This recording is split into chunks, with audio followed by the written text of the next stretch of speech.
मागील काही दिवसांपासून राज्यात राष्ट्रवादी काँग्रेसचे अध्यक्ष आणि राज्याचे उपमुख्यमंत्री अजित पवार आणि खासदार सुनेत्रा पवार यांचे धाकटे चिरंजीव जय पवार यांच्या लग्नाबद्दल जोरदार चर्चा सुरू आहे.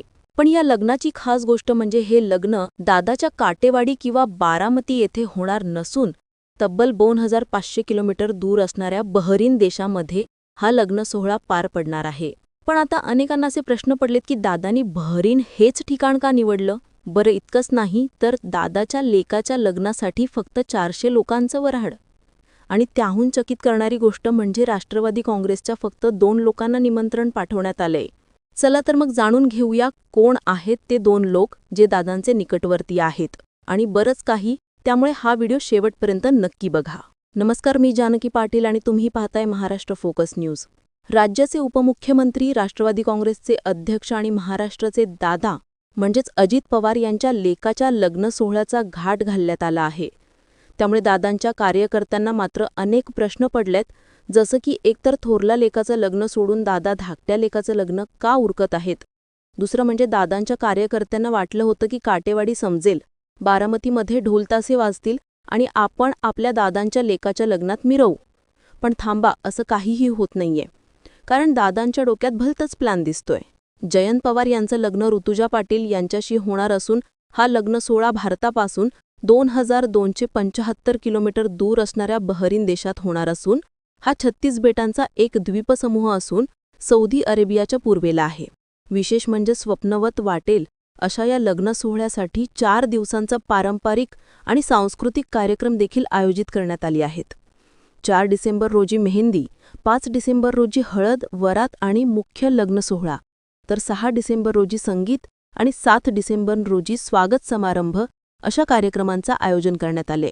पण दादांच्या लेकाच्या लग्नासाठी फक्त 400 लोक असणं हे जरा लोकांना न पटण्यासारखं आहे. त्यात राष्ट्रवादी काँग्रेस पक्षातील फक्त दादांच्या जवळच्या 2 निकटवर्तीयांना यासाठी बोलवण्यात आले. म्हणजे तुम्ही आता विचार करा की विधानसभेमध्ये इतके आमदार, 6 विधान परिषद सदस्य, संसदेमध्ये खासदार, याशिवाय त्यांचे हजारो कार्यकर्ते, पदाधिकारी आहेत. मात्र तरी देखील या सगळ्यातून ज्यांना लग्नासाठी आमंत्रण होतं ते आहेत पक्षाचे राष्ट्रीय कार्य अध्यक्ष प्रफुल्ल पटेल आणि प्रदेशाध्यक्ष सुनील तटकरे यांचाच यामध्ये समावेश आहे. त्यामुळे याचा अर्थ आता असा घ्यायचा का की या व्यतिरिक्त पक्षात दादांच्या जवळचे अजून कोणीच नाही, असं आता लोक बोलू लागलेत. तुमचा याबद्दलचे मत तर आम्हाला कमेंटमध्ये नक्की सांगा. मात्र आता आपण वळूया की लग्नासाठी बहरीन हेच ठिकाण दादांनी का निवडलं आहे. बहरीन हा मध्यपूर्वेच्या पर्शियन आखातातील एक छोटा द्वीपदेश आहे. बेटांचा देश असल्यामुळे इथे शांत, स्वच्छ आणि सुंदर बीच लोकेशन आहेत. समुद्राच्या काठावर लग्न, फोटोशूट आणि रिसेप्शनसाठी हे ठिकाण खूपच आकर्षक वाटतं. शिवाय इथला सनसेट पाहण्यासारखा असतो. त्यामुळे मावळत्या सूर्याच्या सोनेरी प्रकाशात समुद्रकिनारा अधिकच सुंदर दिसतो आणि हे डेस्टिनेशन वेडिंगसाठी अगदी परफेक्ट बॅकड्रॉप ठरतं. त्यात इथे जास्त थंडी नसते आणि लग्नाच्या सीझनसाठी ऑक्टोबर ते मार्च हा हंगाम अगदी परफेक्ट असतो. बहरीनमध्ये समुद्रकिनारी पसरलेले मोठे रिसॉर्ट, सुंदर लॉन आणि पूल साईड अरेना आणि खास वेडिंगची सेटअपची सोय असते, ज्यामुळे लग्नाचे सगळे समारंभ किंवा सगळे विधी हे एकाच ठिकाणी करता येतात. याशिवाय बहरीन हा आशियातील सर्वात लहान देशांपैकी एक आहे आणि आकाराने जरी हा देश लहान असला तरीसुद्धा आर्थिकदृष्ट्या अत्यंत मजबूत आहे. शिवाय गल्फ देशांमध्ये सर्वात आधी तेल शोधणारा हा देश आहे. आज त्याची अर्थव्यवस्था फक्त तेलावर अवलंबून नाहीये, तर ते बँकिंग, फायनान्स, शिपिंग, IT या क्षेत्रामध्ये सुद्धा पुढे आहे. त्याचबरोबर इतिहासात बहरीन नैसर्गिक मोत्यांसाठी देखील जगप्रसिद्ध होता. बहरीनच्या या सगळ्या गोष्टींमुळे दादांना आपल्या लेकाच्या लग्नासाठी हे ठिकाण नक्कीच आवडलं असेल. जयंत पवार आणि ऋतुजा यांच्या लग्नाची बातमी जरे यांच्या आत्या म्हणजेच सुप्रिया सुळे यांनी मार्चमध्ये सोडली होती. एप्रिलमध्ये दोघांचा साखरपुडा पार पडला होता. जयंत पवार यांची पत्नी आणि पवार कुटुंबियांची भावी सून ऋतुजा पाटील या फलटण सोशल मीडिया कंपनीचे व्यवस्थापक प्रवीण पाटील यांचे कन्या असून उच्च शिक्षित आहेत.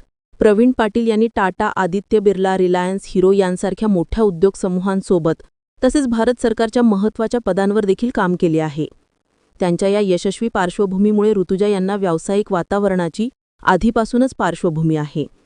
ऋतुजा या फलटण येथील श्रीराम बाजार या घराण्याशी संबंधित मूळच्या संचालक आहेत. तर विजय पवार आणि ऋतुजा पाटील हे दोघेही मागील काही वर्षांपासून एकमेकांना ओळखतात. तर ऋतुजा पाटील यांची बहीण या केसरी ट्रॅव्हल्सचे केसरी पाटील यांच्या सुनबाई आहेत. अजित पवार यांचे धाकटे पुत्र जय पवार यांनी अद्याप सक्रिय राजकारणात प्रवेश केलेला नाहीये. त्यांचा संपूर्ण कल हा व्यवसायाकडे आहे.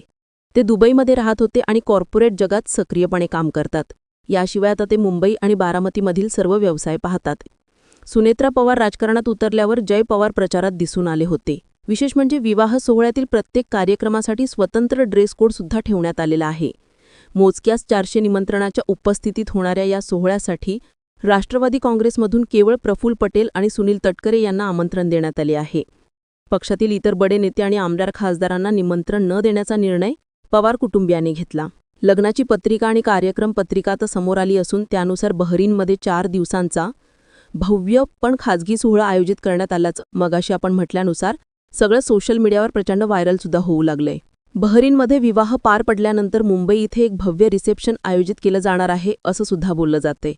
शिवाय या रिसेप्शनला महाराष्ट्रातील तसेच राष्ट्रीय स्तरावरील अनेक राजकीय आणि सामाजिक क्षेत्रातील मान्यवर उपस्थित राहू शकतात. दरम्यान मागे एकदा माध्यमांनी पवार यांचं लग्न कधी असा प्रश्न उपस्थित केला होता. यावर पवार यांनी म्हणजेच अजितदादांनी मिश्किल उत्तर दिलं होतं की जयनी त्याचं लग्न ठरवलंय.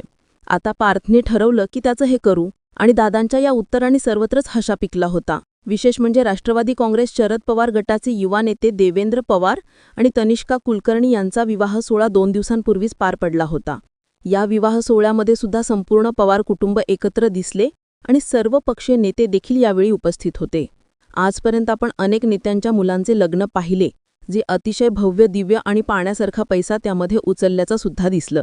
चला त्यातली काही जी आहेत त्याच्यावर नजर टाकूया.